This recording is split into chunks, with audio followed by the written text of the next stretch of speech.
real cases before a real judge. And now, enter the courtroom of Judge Mathis. Plaintiff Bara Martinson started dating the defendant when she was 19 years old, and soon they became Bonnie and Clyde.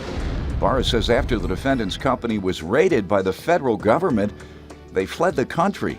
She's suing him today for loans. Defendant Gary Johnson says while he was with Bara, he went to prison for 3 years, and Bara never once brought their children to visit him. Gary claims just before he was released, Bara confessed that she had another boyfriend, and he feels he doesn't owe her a dime. Tell me what's going on. Well, I met Gary when I was 19 years old. He was 31.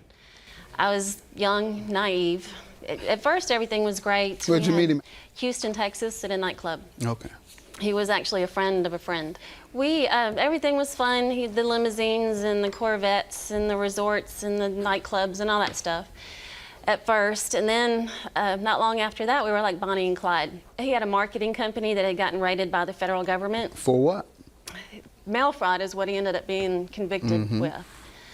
But so we left. We went to Arkansas. Then we went. What was your role?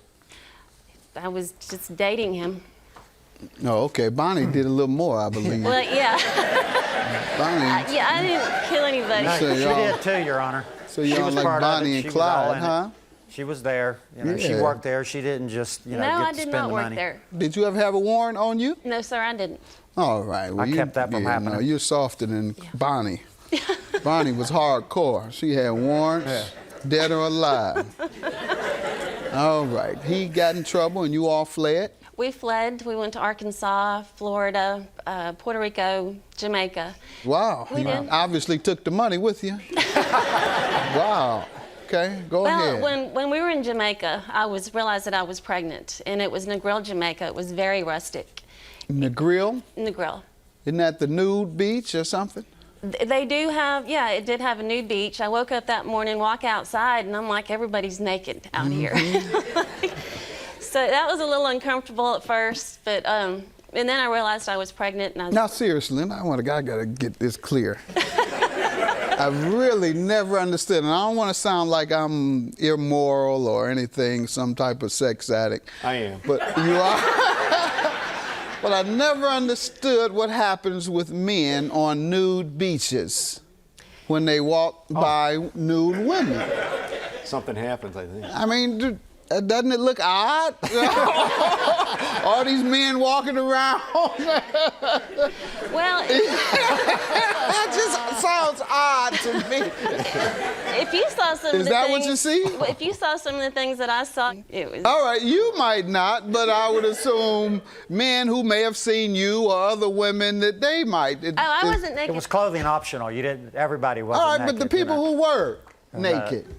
I didn't the have a problem men with it because who I were- kept my clothes on. That's you. I know you. All right, I bought your lie, but I want to know about the other folks then. Seriously, when men and women who are both naked, dozens of them walking on a beach. I really didn't pay a lot of Pinocchio. all over Pinocchio, down the yeah, street. seriously. I mean, not that I want to visualize it, but I just. It's not very pleasant. It would have to be very strange. Yeah, all right.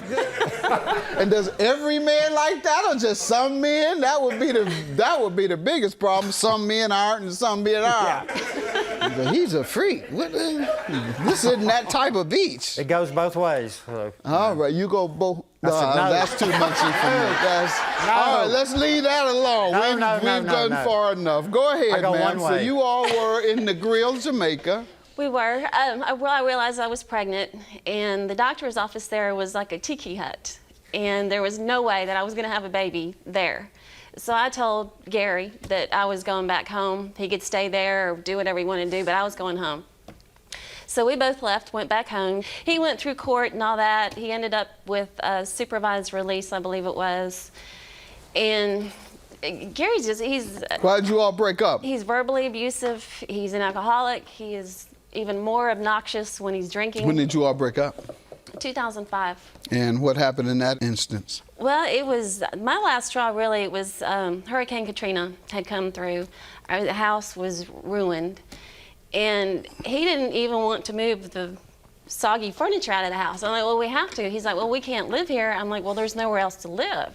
So, and then one day out in the front yard, in front of all the neighbors and everybody, he was just totally, I can't say on television the words that he was using, but that was pretty much it for me. Okay, he was very belligerent. He's belligerent, he's verbally abusive. Okay. I All was right. helping my mother, 80-year-old mother, whose house was destroyed too. Okay. So we were trying to get her fixed up first before we Not got true. our house. That's not true. Well, straightened give me the out. total background that you'd like for me to know regarding your relationship. Then we'll get to the loans. Well, it's been, a virtual, hell for 20 years. We were together. And Why?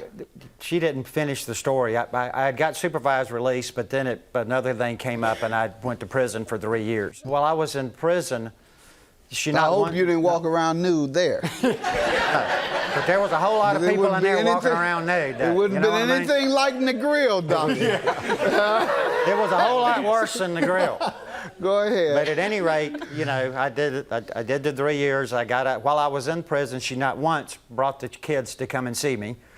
And for 3 years, I didn't get to see them. And then while I was in prison, she said, I'm so sorry about the way I've treated you. And, when you get out, everything's going to be wonderful I and all never once said hunky-dory. anything like Let that. him finish, man. And then, about 2 weeks before I'm to be released, I had her on the phone saying, hey, I'm fixing to get out and everything. And she says, well, I've got a new boyfriend now, so I don't need you anymore, blah, blah, yada, yada, yada. Well, so I get out actually earlier than I was supposed to get out. So I went home, and she didn't even know I was out of prison.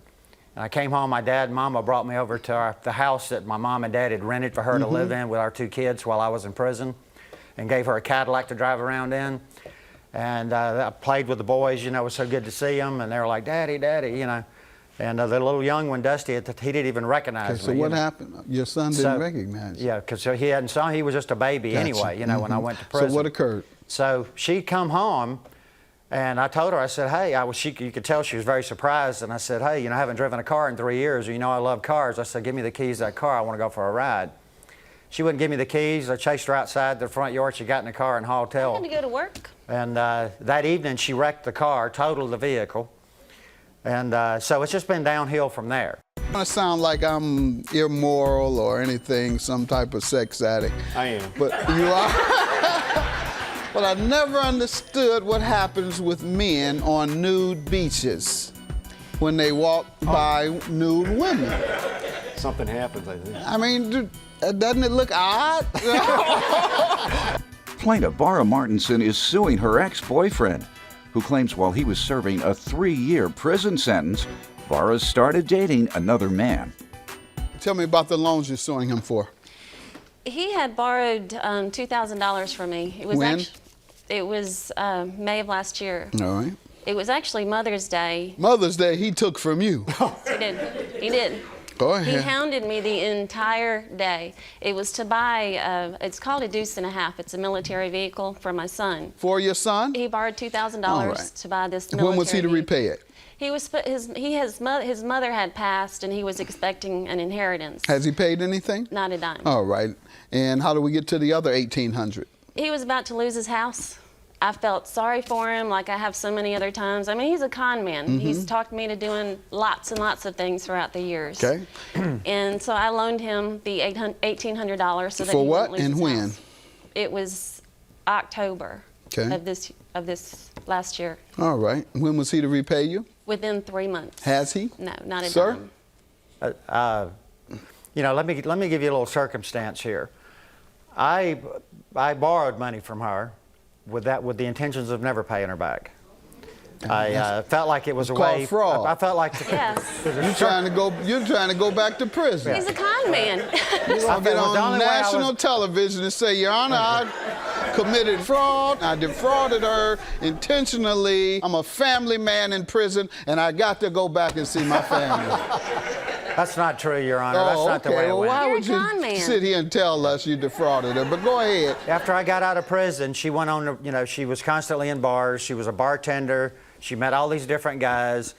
She would say, "Oh, we get back together and paying everything," and she's Oh my out God, running you're around such a sowing her liar. oats. And I felt like that was the only way I could get anything back out of her. And that's the reason it went down. So you can't intentionally defraud the woman. And ever since then, she's been, she's harassing me constantly over this. Every day I'm being hounded and hounded and hounded. You're not going to like it when the police call you either.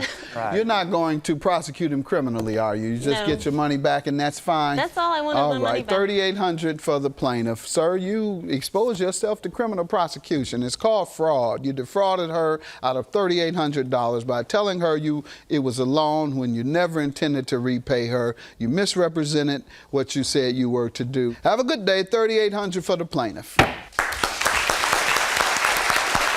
You made an absolute fool out of yourself. I think you made a fool out of yourself. Not at all. Anyway, you got what you wanted. This is all done. I've been drugged around, shoved around, shuffled around. You deserve to and be. Now, here it is. You're on TV. That's what you wanted to do. I'm good. I'm This happy. movie star, there you are. I'm happy. Maybe somebody will discover you. That's what you said was going to happen to you. All right.